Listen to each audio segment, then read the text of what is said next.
Hello guys, today is Sunday. Dahil po Sunday ngayon, ito po ay araw ng pagsamba. So ayan, naligo na po ako at gumayak. Nagpa-posting pa nga po ako dyan dahil bet ko yung dress na binili ng asawa ko. So ayan na nga po, we are ready to go. Nasa labas na po kami at sasakay na po kami sa sasakyan. At before nga kami bumiyahe po na sobrang tagal, nagpagasolina pa nga po pala kami para walang aberya. Dito po hindi po uso ang gasoline boy at girl own service po dito. Kung makikita niyo po yung asawa ko, siya mismo ang nagpapagasolina sa aming sasakyan. At ito na nga po, kami na nga po ay naglalakbay patungo po sa aming paroroonan.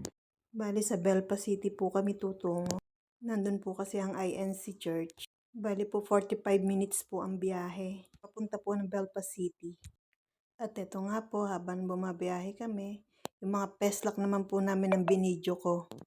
Para naman po hindi puro daan. Hanggat po mga naka-get up. Ayun nga po, yung bayaw ko nasa likod. Hindi po nakasambay hipag ko kasi nga po may pasok siya ngayon. Bali po pag uwi namin, tuloy na po namin susunduin siya. Kasi po tuwing Sunday, 2 p.m. lang naman po siya. Sakto po, ang tapos ng pagsamba ay 2 p.m. Kung mapapansin niyo po yung manubela ng sasakyan dito, nasa left side. Samantalang sa Philippines, nasa right side, di ba? Ganun din po ang mga daan dito. Kabaligtaran din po sa atin. Kaya kung sanay kayong mag-drive o magbiyahe dun sa Philippines, pagdating nyo dito sa United Kingdom, malilito talaga kayo. Pero masasanay din naman kayo basta't practice lang. At eto na nga po, malapit na kami sa roundabout. Malapit na po kaming lumiko at malapit na rin po kami sa paroroonan namin dito. Madalas na nakapagpa-traffic dito, stoplight. Sa gawi kasi dito, puro stoplight. Ayan, basta't diretso lang ang biyahe dyan, malapit na po kami.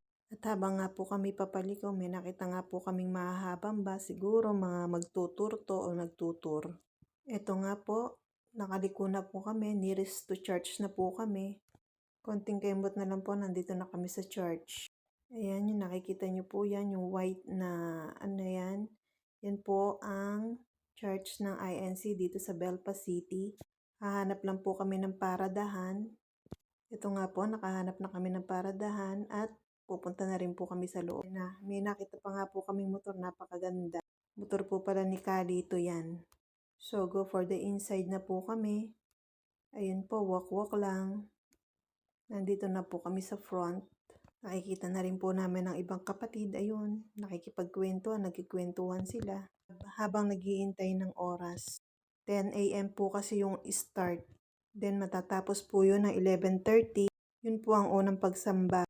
11:30 to 12, yun po ang break time. Pwede po kayong magpahinga at pagkumain. 12 to 1:30 p.m., yun po ang pangalawang pagsamba. Ito nga po, dito na po kami sa loob. Kung mapapansin nyo po, may mga bata. Dito po sa right side, doon naman po ang pagsamba ng mga kabataan.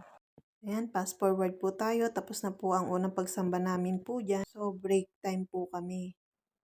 So, inaya po ako ng asawa ko na pumunta ng Spar para magdagdag ng pagkain habang namamahinga.